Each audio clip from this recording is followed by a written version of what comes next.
मौलाना वहीदुद्दीन खान साहब मौलाना वदूदी रहमहुल्लाह के स्टूडेंट्स में से हैं।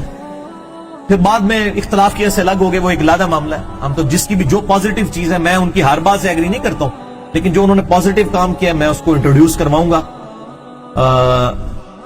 cpsglobal.org उनकी वेबसाइट है, उस पर उनकी सैकड़ों किताबें रखी हुई हैं।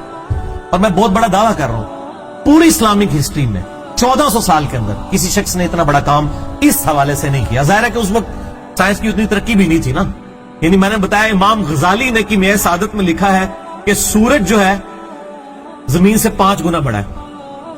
आज मेरे बच्चे को भी पता है कि सूरज जमीन से 5 गुना बड़ा नहीं है, 500 गुना भी बड़ा नहीं है, 5000 गुना बड़ा भी नहीं है, 5 लाख गुना बड़ा भी नहीं है, 13 लाख गुना बड़ा है। तो ये वहीदुद्दीन खान साहब की 3 किताबें मैं आपको रिकमेंड करूंगा। वैसे किताबें तो दर्जनों हैं। ये उनकी एक किताब है जी, पहली किताब मजहब और साइंस। ये देख लें, ऑलमोस्ट 96 सफ़ों की किताब है। और मेरा ये चैलेंज है इस वीडियो के ऊपर, जो बड़े बड़े फनीर बने हुए ना, पीएचडी फिजिक्स के अंदर, बायोलॉजी के अंदर और दूसरी फील्ड्स के अंदर, ये सिर्फ 96 सफ़ों की किताब वो एक दफा पढ़ के ना, सिर्फ ये किताब में जो कुछ समझाया गया ना वो पब्लिक को बताएं। मेरे जैसे इंटेलेक्चुअल बंदे को, मैं अपनी को तारीफ नहीं कर रहा, यानी आम बंदों से लेवल राइज है चीजों को समझने का। मैंने ये किताब 3 दफा पढ़ी है तो मुझे समझ आया है कि ये क्या किया है उन्होंने। क्योंकि उन्होंने आज का जो साइंटिफिक दिमाग है, जो डिनाइल ऑफ गॉड कर रहा है, खुदा के मुनकर होने के ऊपर खड़ा हुआ है, उनको उन्होंने उस लेवल के ऊपर साइंटिफिक फैक्ट्स के जरिए चीजों को एड्रेस किया। और इस बंदे ने इस्लाम के खिलाफ जितनी किताबें साइंस की फील्ड में लिखी गई हैं, वो सारी किताबें पढ़ी हुई हैं, लाखों सफात के ऊपर, और उन साइंटिस्ट की कोटेशंस कोट की हुई हैं वर्ड बाई वर्ड, और एक एक बात का जवाब दिया हुआ है। ये कमाल है। रसल जो इस वक्त दौरे हाजिर में इमाम माना जाता है मुनकरीन खुदा का, डॉकिंस तो उसकी आप समझ लें जायज औलाद है ना, रिचर्ड डॉकिंस। रसल, उसका सारा लिटरेचर इन्होंने 1960 में पढ़ लिया था, उसके बाद ये किताबें लिखी उन्होंने। मैं कहता हूं रसल आज जिंदा होता ना, ये एक किताब 100 सफ़ों से कम सफ़ों की किताब पढ़ के ना, वो कम से कम खुदा को मान लेता। ये उनकी किताब है मजहब और साइंस, पीडीएफ आप डाउनलोड कर सकते हैं। दूसरी किताब है उनकी मजहब और जदीद चैलेंज। ये समझ लें उनकी सारी किताबों का ही मजमुआ बन जाएगा। इसके 220 सफ़ात हैं, बड़ी बारीक राइटिंग में। मोटी राइटिंग में हो तो ये कोई 1000 सफ़ों की किताब बनती है।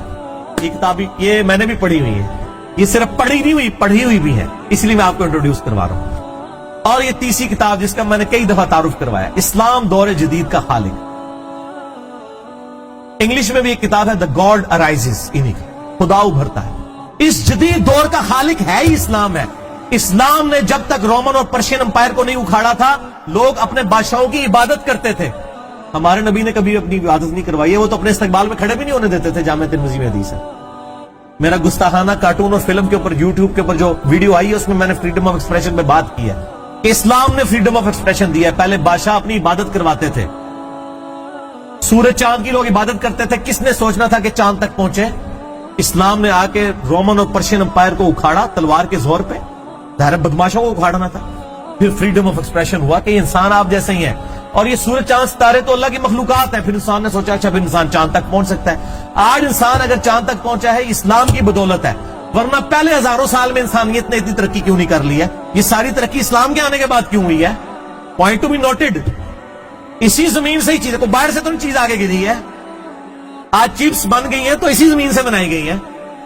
आज बोइंग 747 या एयरबस A380 बना है, वो मटेरियल इसी जमीन से। ये तो हजारों साल से, लाखों साल से जमीन पे मौजूद था। पहले इंसान ने क्यों नहीं ये कर लिया? इसलिए कि फ्रीडम ऑफ एक्सप्रेशन नहीं था। इस्लाम दौर जदीद का खालिक। इस जदीद दौर को बख्शा है इस्लाम ने इंसानियत को। ये 3 किताबें आप पढ़ें।